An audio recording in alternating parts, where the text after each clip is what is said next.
Instead of the term, how can we love ourselves more, I'd like to ask, how can we accept ourselves more?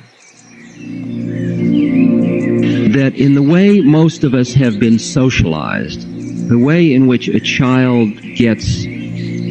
learns, the initial learning, is that the parent is under pressure to socialize the child, to make the child socially functional.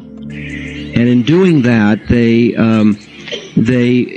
emotionally, whether they intend to or not, reward and punish the child for behaviors.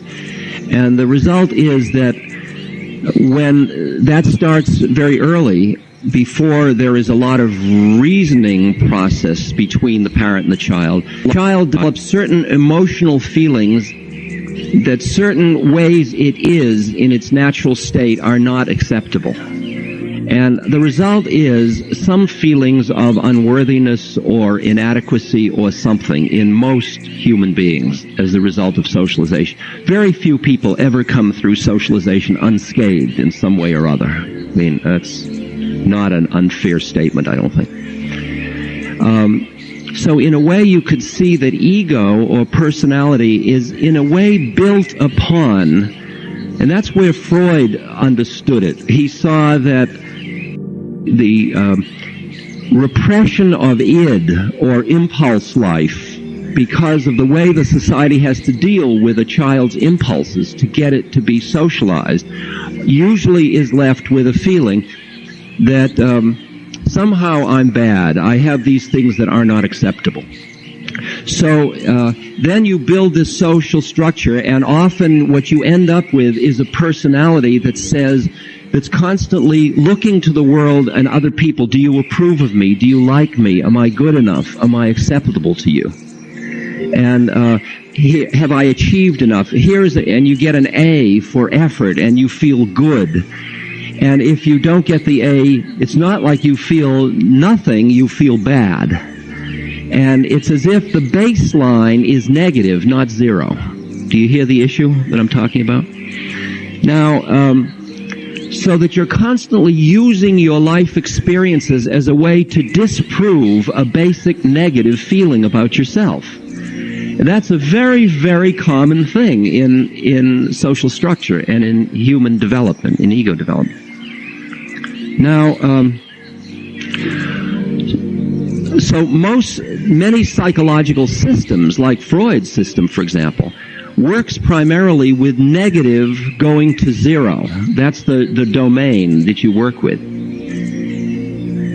Right behind that is where the spiritual dimension begins, and that's a part that looks at the universe and just sees it as it is. It doesn't see when you've got a negative thing, the opposite, when you're trying to undo it, you could undo it by emphasizing the positive. Like if you don't like yourself, you could emphasize, I love myself, which is how do we love ourselves more is the question. Or we could say, let's go behind love and hate and find a place where we merely acknowledge ourselves, where we just allow our humanity. And we hear that there is negativity in us, and there is inadequacy, and we allow ourselves. And the word that I have come up with, that I'm finding most comfortable to work with, is the word appreciation.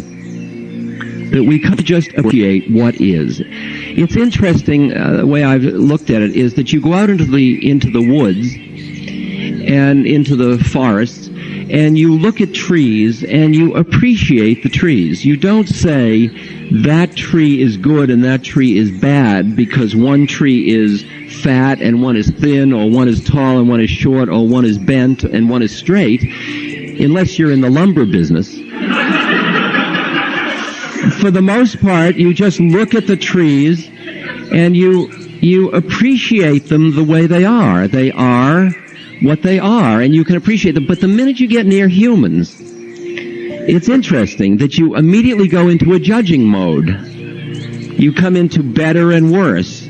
And you do that out of your own insecurity. You do that out of your own need constantly to be reassuring yourself. So you're saying that person is got more hair than I do, or that person is see, that's the one I picked. So I wonder why that, or you go into you find dimensions constantly judging and equating. Am I as good as? Am I equal to? Am I as good a mother? Am I as beautiful a woman? Am I as effective a worker? Am I whatever it is, whatever dimension?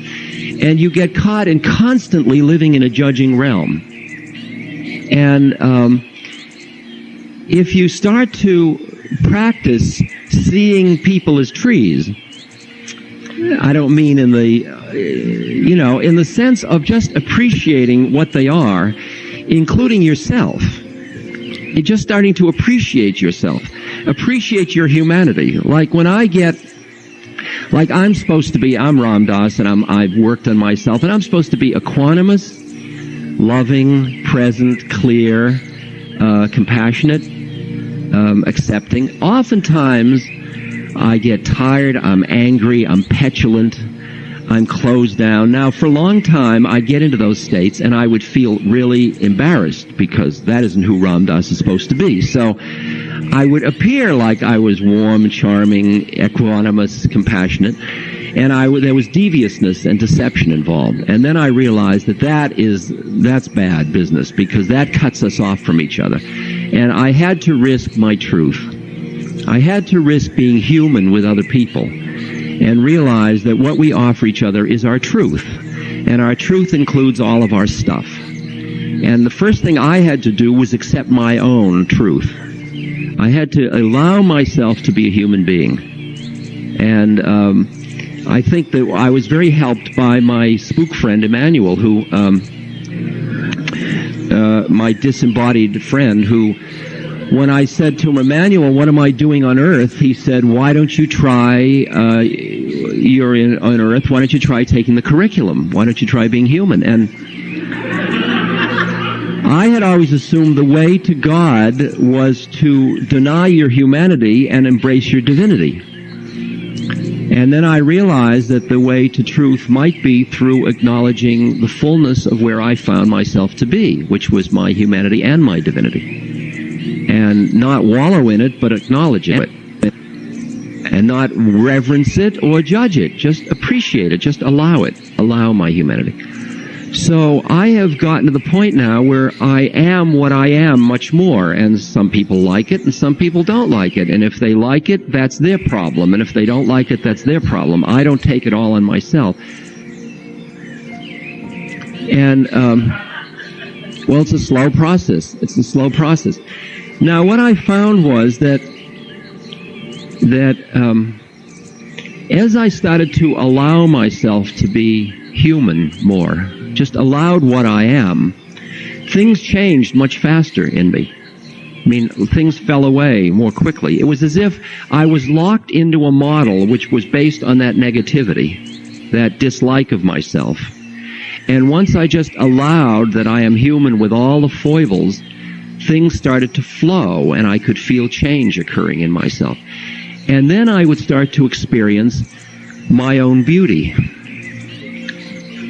And it frightened me, because it was so dissonant and discrepant from the model that I had cultivated of myself over the years, that I had to do good in order to be beautiful. And the idea that I just am, that what is, when you look at a tree or a rock or a river, it is in its own way beautiful.